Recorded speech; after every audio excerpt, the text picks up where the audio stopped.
Welcome back to the stream.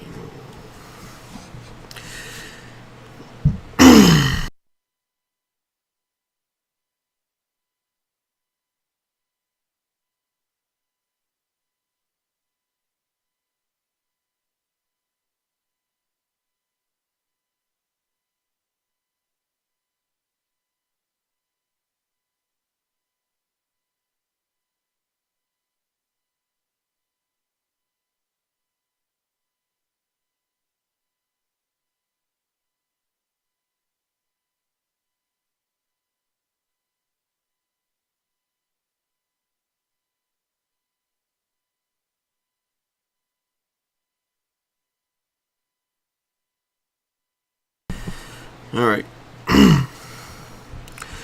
Christ is risen from the dead, trampling down death by death. And to those in the tombs granting life.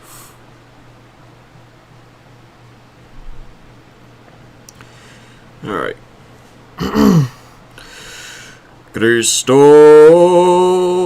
nesti ek necron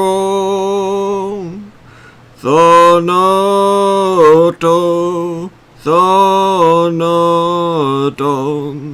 patisas ketis endis Nimasi soin arisomenos.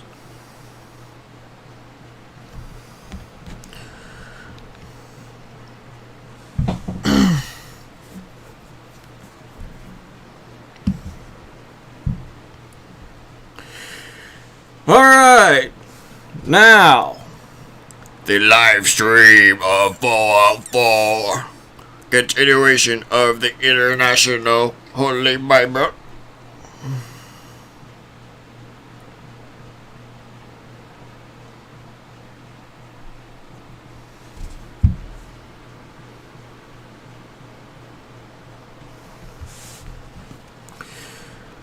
On page 133, Judges 1, verses 28. Judges. Israel fights the remaining Canaanites. After the death of Joshua, the Israelites asked the Lord, "Who will be the first to go up and to fight for us against the Canaanites?" The Lord answered, "Judah is to go.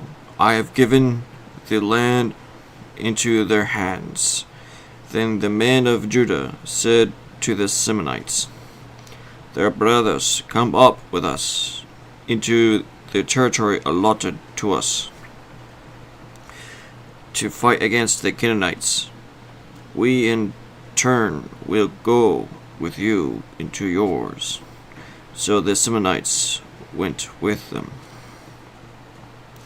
When Judah attacked, the Lord gave the Canaanites and Perizzites into their hands, and they struck down 10,000 men at Bezek. It was there that they found Adoni-Bezek and fought against him. Putting to rout the Canaanites and Perizzites, Adoni-Bezek fled, but they chased him and caught him, and cut off his thumbs and big toes. Then Adoni-Bezek said, 70 kings with their thumbs and big toes cut off have picked up scraps under my table.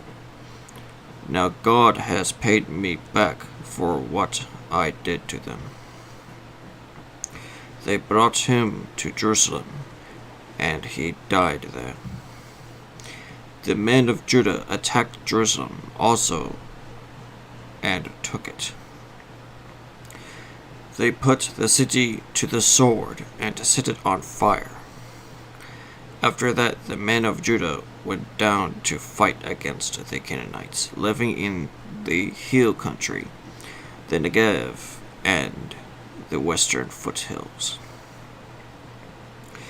They advanced against the Canaanites living in Hebron, formerly called Kiriath Arba, and defeated Sheshai, Ahiman, and Talmai. From there they advanced against the people living in Debir, formerly called Kiriath Sefer. And Caleb said, I will give my daughter Aksah in marriage to the man who attacks and captures Kiriath Sefer. Othniel, son of Kenaz, Caleb's younger brother, took it. So Caleb gave his daughter Aksah to him in marriage. One day when she came to Othniel, she urged him to ask her father for a field. When she got off her donkey, Caleb asked her, What can I do for you? She replied, Do me a special favor, since you have given me land in the Negev. Give me also springs of water. Then Caleb gave her the upper and lower springs. The descendants of Moses' father-in-law, the Kenite, went up from the city of palms with the men of Judah to live among the people of the desert in Judah, in the Negev, near Arad. Then the men of Judah went with the Simeonites, their brothers, and attacked the Canaanites living in Sephath. And they totally destroyed the city. Therefore it was called Hormah. The men of Judah also took Gaza, Ashkelon, and Ekron, each city with its territory. The Lord was with the men of Judah. They took possession of the hill country, but they were unable to drive the people from the plains because they had iron chariots. As Moses had promised, Hebron was given to Caleb, who drove from it the 3 sons of Anak. The Benjaminites, however, failed to dislodge the Jebusites, who were living in Jerusalem.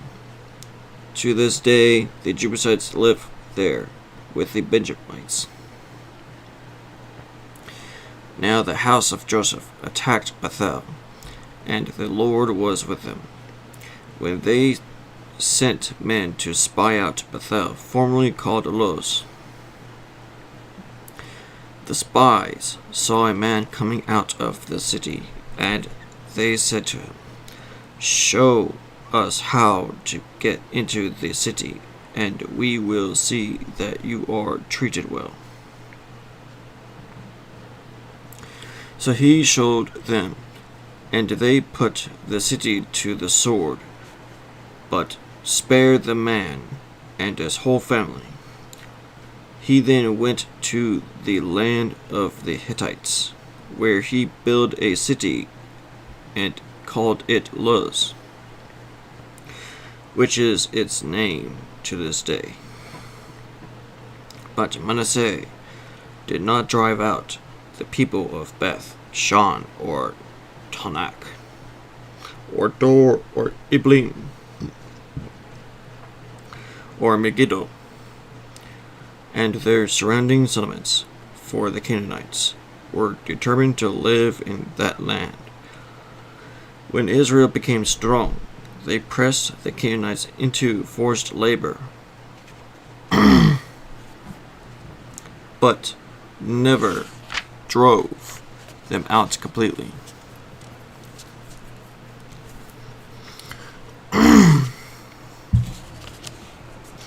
Nor did Ephraim drive out the Canaanites living in Gezer, but the Canaanites continued to live there among the men. Neither did Zebulun drive out the Canaanites living in Kitron or Naholo, who remained among them, but they did subject them to forced labor. Nor did Asher drive out those living in Akko or Sidon, or Alab, or Akzib, or Helba, or Apek. It's spelled Aphek. Afek or Apek. Afek. Fucking can't pronounce it. Apfek, or fuck is pronounced, or Rehob. And because of this, people of Asher lived among the Canaanites, inhabitants of the land. Neither did Naphtali drive out those living in Beth Shemesh or Beth Anath, but the Naphtalites to live among the Canaanite inhabitants of the land, and those living in Beth Shemesh and Beth Anath became forced laborers for them. The Amorites confined the Danites to the hill country, not allowing them to come down into the plain. And the Amorites were determined also to hold out in Mount Heres, Ajalon, and Shalbim. But when the power of the house of Joseph increased, they too were pressed into forced labor. The boundary of the Amorites was from Scorpion Pass to Selah and beyond. The angel of the Lord at Bochim. The angel of the Lord went up to Gilgal to Bochim and said, I brought you up out of Egypt and led you into the land that I swore to give to your forefathers. I said, I will never break my covenant with you. And you shall not make a covenant with the people of this land, but you shall break down their altars. Yet you have disobeyed me. Why have you done this? Now therefore I tell you that I will not drive them out before you. They will be thorns in your sides, and their gods will be a snare to you. When the angel of the Lord had spoken these things to all the Israelites, the people wept aloud. And they called that place Bochim. There they offered sacrifices to the Lord. Disobedience and defeat. After Joshua had dismissed the Israelites, they went to take possession of the land, each to his own inheritance. The people served the Lord throughout the lifetime of Joshua and of elders who outlived him, and who had seen all the great things the Lord had done for Israel. Joshua son of Nun, the servant of the Lord, died at the age of 110. And they buried him in the land of his inheritance at Timnath Heres, in the hill country of Ephraim, north of Mount Gaash. After that whole generation had been gathered to their fathers, another generation grew up, who knew neither the Lord nor what he had done for Israel. Then the Israelites did evil in the eyes of the Lord, and served the Baals.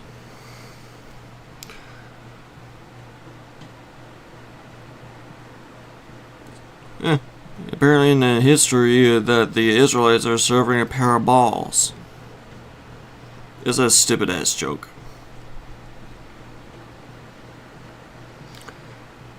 Which is stupid.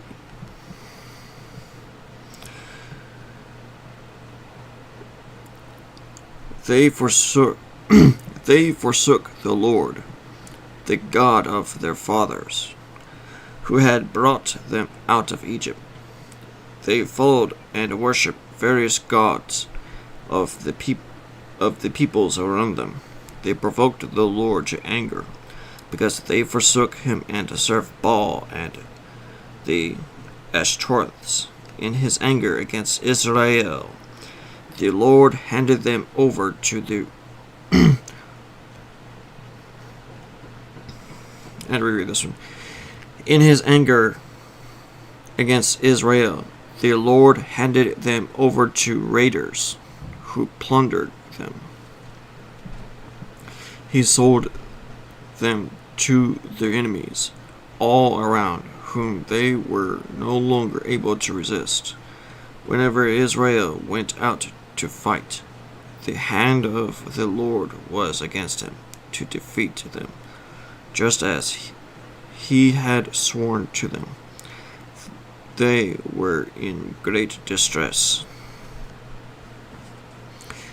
Then the Lord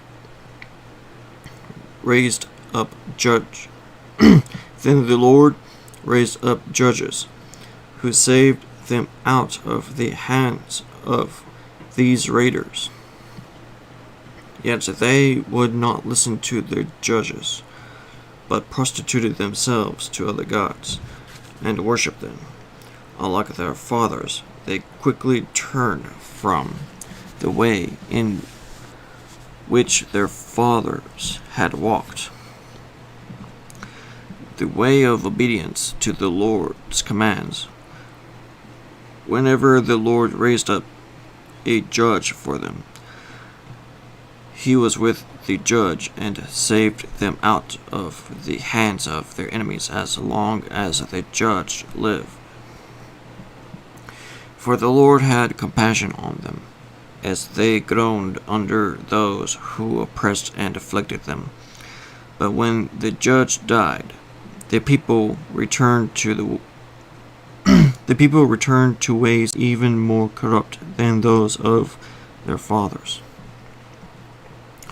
following other gods and serving and worshipping them. They refused to give up their evil practices and stubborn ways. Therefore the Lord was very angry with Israel and said, "Because this nation has violated the covenant that I laid down for their forefathers, and has not listened to me, I would no longer drive out before them any of the nations Joshua left when he died. I will use them to test Israel and see whether they will keep the way of the Lord and walk in it as their forefathers did. The Lord had allowed these nations to remain. He did not drive them out at once by giving them into the hands of Joshua. These are the nations the Lord left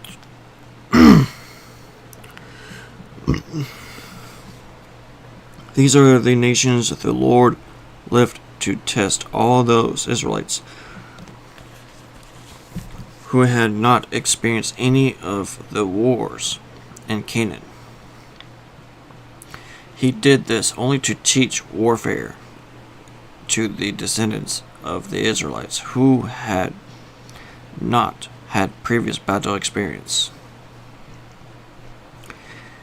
The 5 rulers of the Philistines, all the Canaanites, the Sidonians, and the Hivites living in the Lebanon mountains, from Mount Baal Hermon to Lebo Hamath. They were left to test the Israelites to see whether they would obey the Lord's command, which he had given their forefathers through Moses. The Israelites lived among the Canaanites, Hittites, Amorites, Perizzites, Hivites, and Jebusites. They took their daughters in marriage and gave their own daughters to their sons and served their gods. Othniel. The Israelites did evil in the eyes of the Lord. They forgot the Lord their God and served the Baals and the Asherahs. The anger of the Lord burned against Israel, so that he sold them into the hands of Cushan Rishathaim, king of Aram Naharaim, to whom the Israelites were subject for 8 years. But when they cried out to the Lord, he raised up for them a deliverer, Othniel, son of Kenaz, Caleb's younger brother, who saved them. The Spirit of the Lord came upon him, so that he became Israel's judge and went to war. The Lord gave Cushan Rishathaim, king of Aram, into the hands of Othniel, who overpowered him. So the land had peace for 40 years until Othniel, son of Kenaz, died. Ehud. Once again, the Israelites did evil in the eyes of the Lord, and because they did this evil, the Lord gave Eglon, king of Moab, power over Israel, getting the Ammonites and Amalekites to join him. Eglon came and attacked Israel, and they took possession of the city of palms. The Israelites were subjected to Eglon, king of Moab, for 18 years. Again, the Israelites cried out to the Lord, and he gave them a deliverer, Ehud, a left-handed man, the son of Gera, the Benjamite. The Israelites sent him with tribute to Eglon, king of Moab. Now Ehud had made a double-edged sword about 1.5 feet long, which he strapped to his right thigh under his clothing. He presented the tribute to Eglon, king of Moab, who was a very fat man. Damn, you giving a gift to a planet?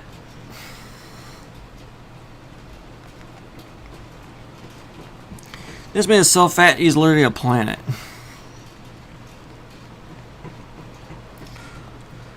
After Ehud had presented the tribute, he sent on their way the man who had carried it at the idols near Gilgal. He himself turned back and said, I have a secret message for you, O king. The king said, Quiet. And all his attendants left him.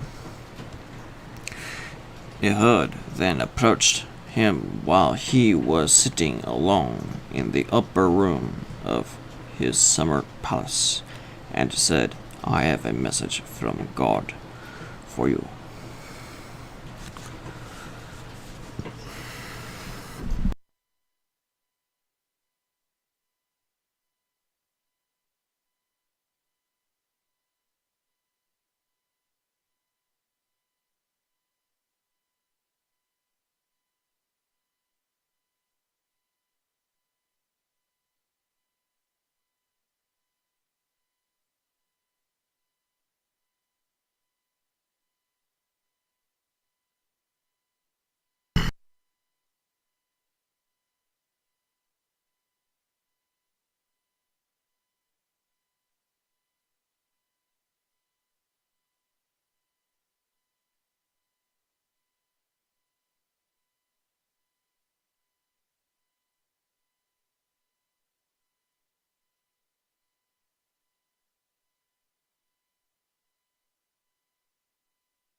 fucking piece of shit equipment. Oh my god. Are you shitting me? Why does they went mute? Why the fuck did this shitty ass mic went mute? Motherfucker. I have to reread this part? Piece of shit equipment. Well, this is fucking shitty. My mic went fucking mute for no fucking reason. Piece of shit equipment. I have no idea where I was left at. Motherfucker.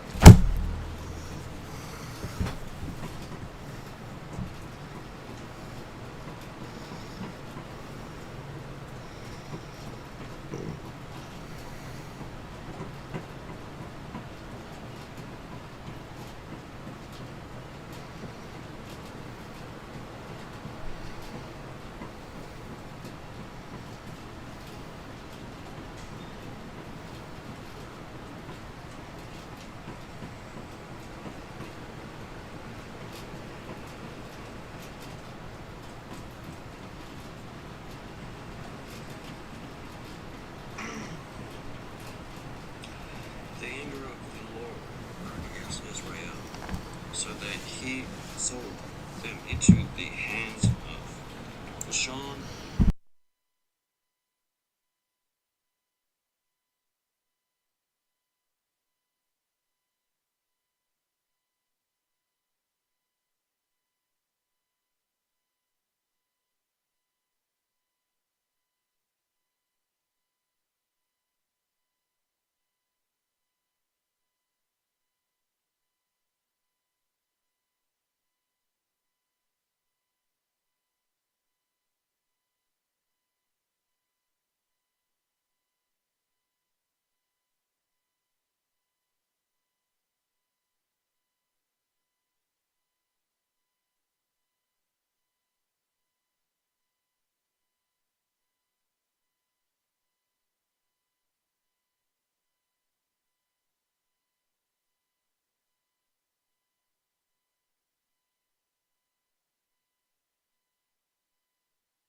Piece of shit equipment. Alright.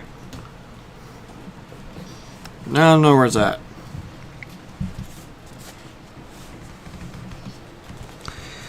The king said quiet, and all his attendants left him.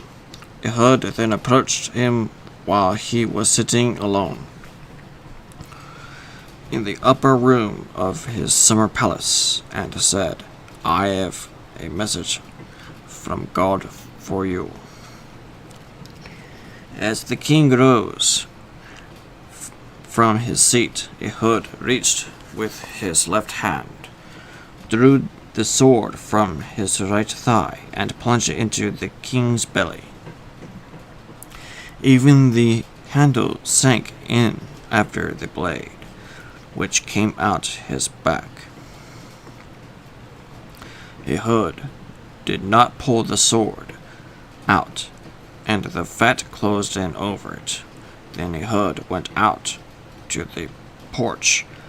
He shut the doors of the upper room behind him and locked them.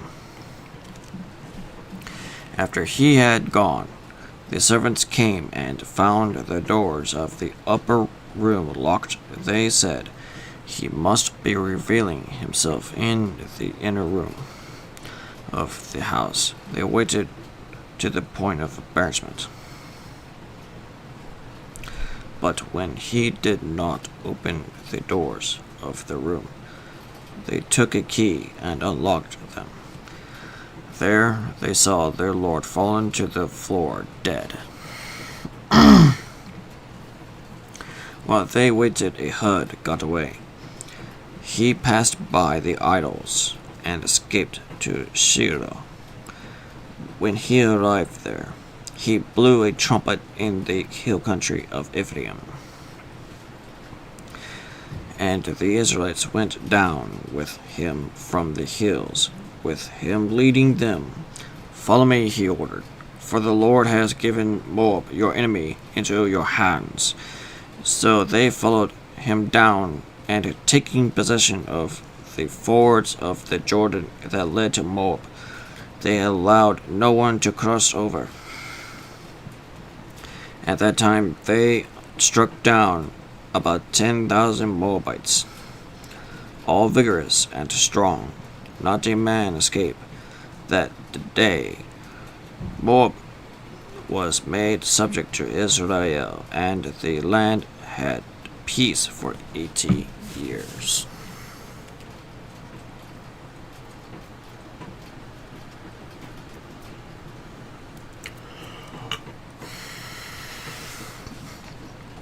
Shamgar.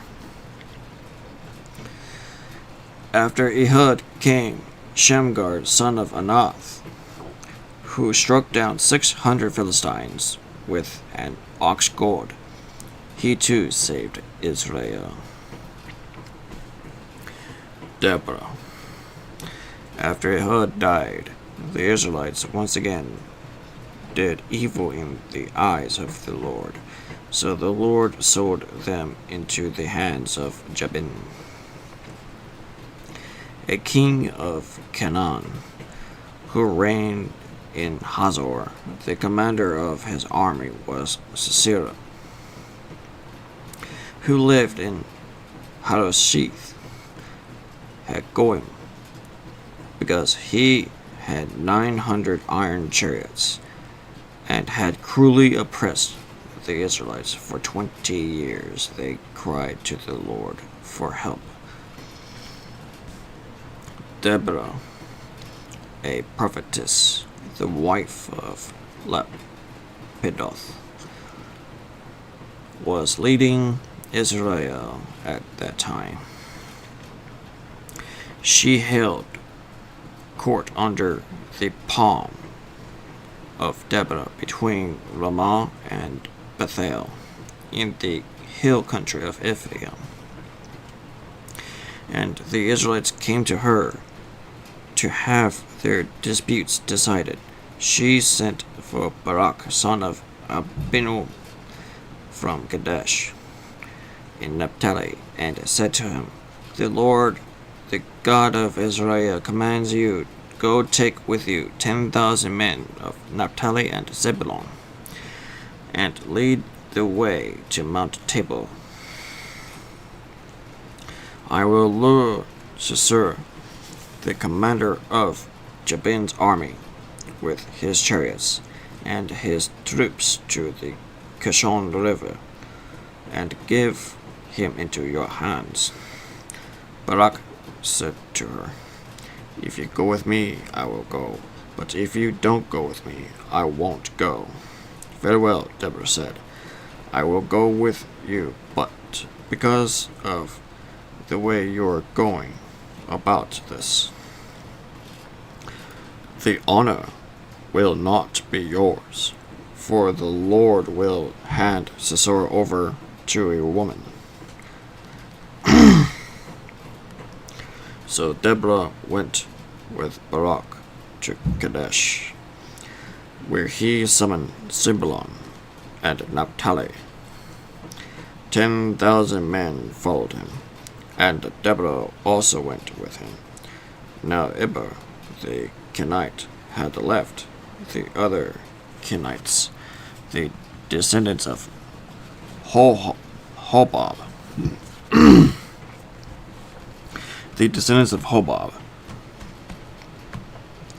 Moses' brother-in-law, and pitched his tent by the great tree in Zenanim, near Kadesh.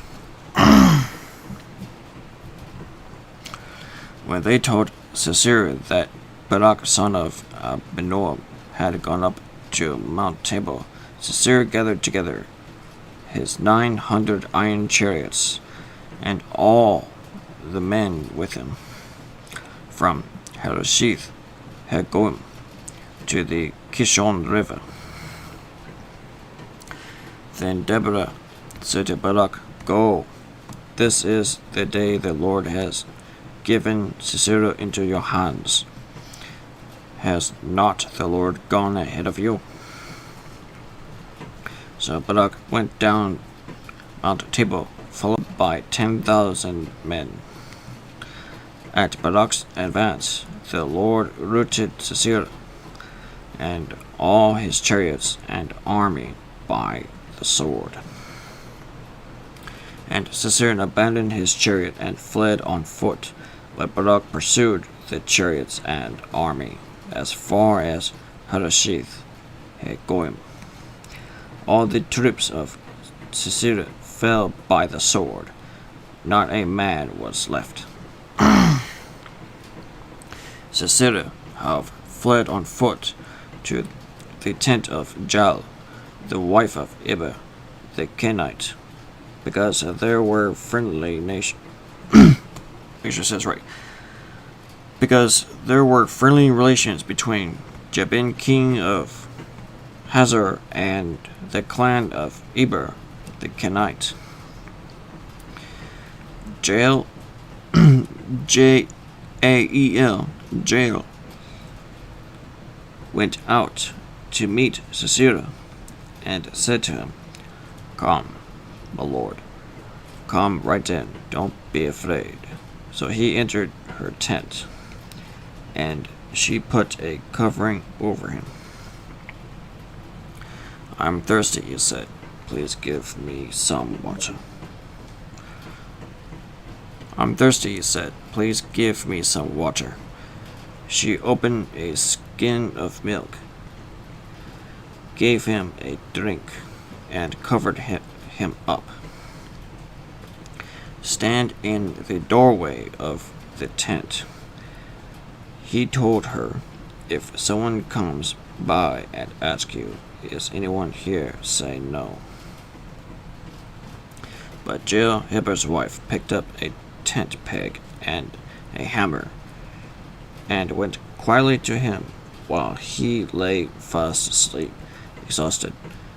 She drove the peg through his temple into the ground, and he died. Barak came by in pursuit of Sisera, and Jael went out to meet him. Come, she said, I will show you the man you're looking for. So he went in with her, and there lay Sisera with me. I can't fucking speak. Come, she said, I will show you the man you're looking for. So he went in with her, and there lay Sisera with the tent peg through his temple, dead. On that day God subdued Jabin, the Canaanite king, before the Israelites, and the hand of the Israelites grew stronger and stronger against Jabin, the Canaanite king, until they destroyed him. The Song of Deborah. On that day, Deborah and Barak, son of Abinoam, sang this song. When the princes in Israel take the lead. I can't sing jack shit, all I do is wing it. When the people willingly offer themselves, praise the Lord. Hear this, you kings, listen, you rulers. I will sing to the Lord, I will sing. I will make music to the Lord, the God of Israel. O Lord, when you went out from Seir, when you marched from the land of Edom, the earth shook, the heavens poured, the clouds poured down water, the mountains quaked before the Lord, the one of Sinai before the Lord, the God of Israel. In the days of Shamgar, son of Anath, in the days of Jah, the roads were abandoned. Travelers took to winding paths. Ah, shit, there's more. Village life in Israel. I'm not going to sing all this whole shit. I was going to read it through.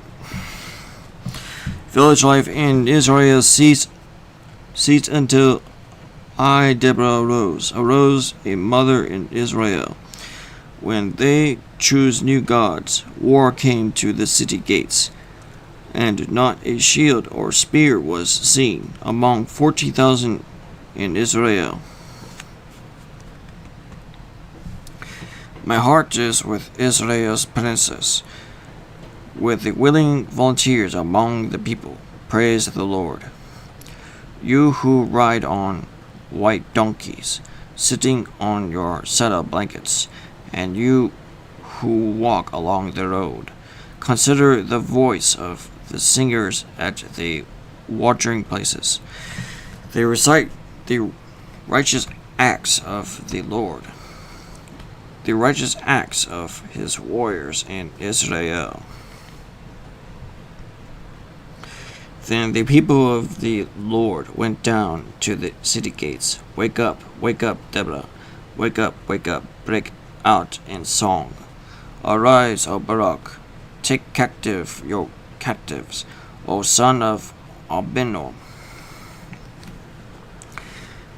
Then the men who were left came down to the nobles. The people of the Lord came to me with the mighty. Some came from Ephraim, whose roots were in Amalek. Benjamin was with the people who followed you. From Machir captains came down, from Zebulun, those who bear a commander's staff. The princes of Issachar were with Deborah. Yes, Issachar was with Barak, rushing after him into the valley.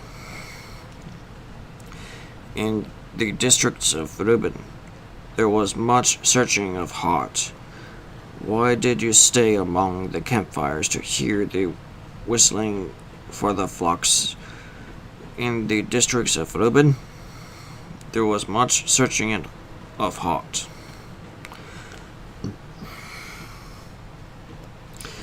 Gilead stayed beyond the Jordan,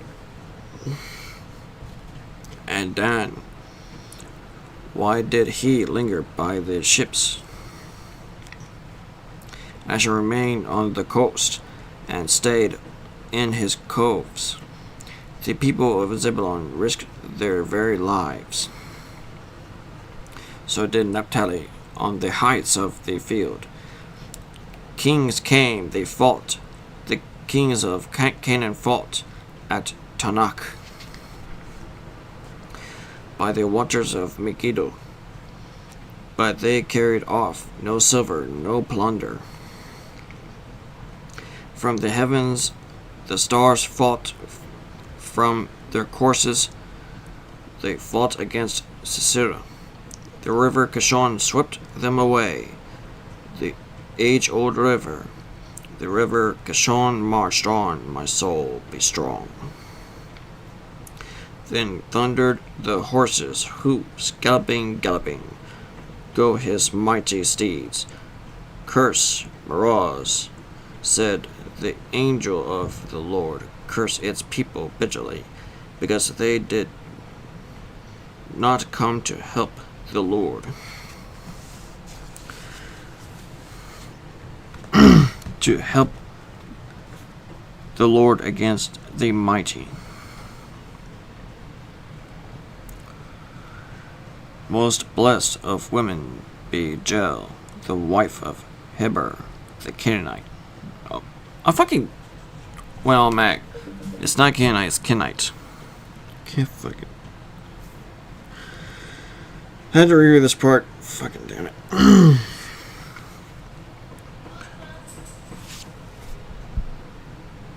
curse its people bitterly, because they did not come to help the Lord against the mighty. Most blessed of women be Jael, the wife of Heber, the Kenite, most blessed of tent-dwelling women. He asked for water, and she gave him milk, in a bowl fit for nobles. She brought him curdled milk. Her hand reached for the tent peg, her right hand for the workman's hammer. She struck Sisera. She crushed his head. She shattered and pierced his temple. At her feet he sank. He fell. There he lay. At her feet he sank. He fell. Where he sank, there he fell dead. Through the window peered Sisera's mother. Behind the lattice she cried out, "Why is his chariot so long in coming? Why is the clatter of his chariots delayed?" The wisest of her ladies answered her, "Indeed, she keeps saying to herself, are they not finding and dividing the spoils, a girl or two for each man? Colorful garments as plunder for Sisera, colorful garments, embroidered, highly embroidered garments for my neck. All this as plunder? So may all your enemies perish, O Lord. But may they who love you be like the sun. When it rises in its strength, then the land had peace 40 years. I'm gonna pause on this and possibly stop on the stream. Double check. 1, 2, 3, 4. Alright, got a few pages left.